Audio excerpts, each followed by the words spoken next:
What's up guys, welcome to a new video. Today we're going to be talking about audio and why it's so important.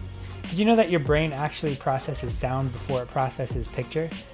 That means you can probably get away with a video that has pretty poor image quality but really high audio quality.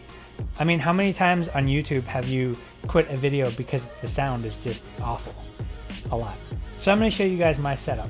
Now this setup is actually meant more for voiceover work, or if you're doing streaming, like live streaming or something like that, it's perfect for that. It's not really a setup that you can walk around with. So without further ado, let's take a look. So here we have the Scarlett Solo Gen 2. It's a pretty cheap USB interface for your computer that you can plug in a microphone or instruments to. As you can see, the casing is pretty good. It's brushed aluminum with a nice red finish.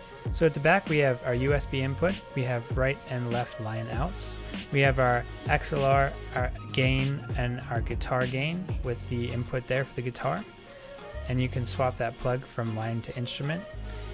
Then we have our monitor, which is the volume that we output to for our headphone monitor, and you can turn direct monitor on or off for audio. I've paired this up with the Audio Technica AT2020 microphone. This is a really great microphone, especially if you don't need something super professional.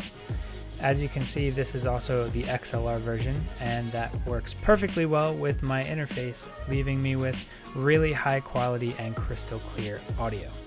I have the mic hooked up to a newer boom arm with shock mount and pop filter, and this just cuts out vibrations and sounds from my computer and desk and leaves me with really clear sounding audio. So that's all the hardware that I use.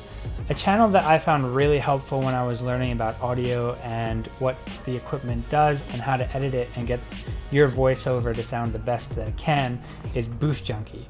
I'll leave a link to his channel down in the description below. So this equipment cost me around $240, and it's my recommendation to you guys if you want a home setup that's pretty affordable and still gives you really high quality sound. Now I'll be doing a video in the future on sound for your camera. I recently just picked up a Rode Video Micro, and I'll do a little review on that when I get that and test it out a bit. But this is what I use for my voiceovers when I'm doing tutorials or sitting here and talking to you. It's kind of not the best right now because I'm talking this way instead of facing the microphone, but it works. So let me just go over a few little things when you're placing your microphone. When you have your pop filter on here, you want to place that about 2 inches in front of your microphone, so around that much. And then you want to extend your thumb and your pinky like this and put your pinky on the pop filter and your thumb on your mouth. And this is basically the optimal sitting distance away from your microphone.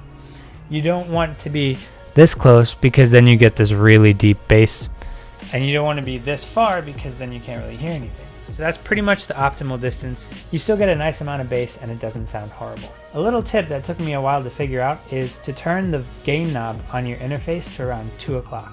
And that lets you get some nice volume out of your microphone without it distorting. Anyways, I hope you guys really enjoyed this video and that you got something out of it. I really enjoyed putting it together for you. Leave a like if you liked it, dislike if you didn't. Let me know what you would like to see in the future. I'll see you guys in the next video.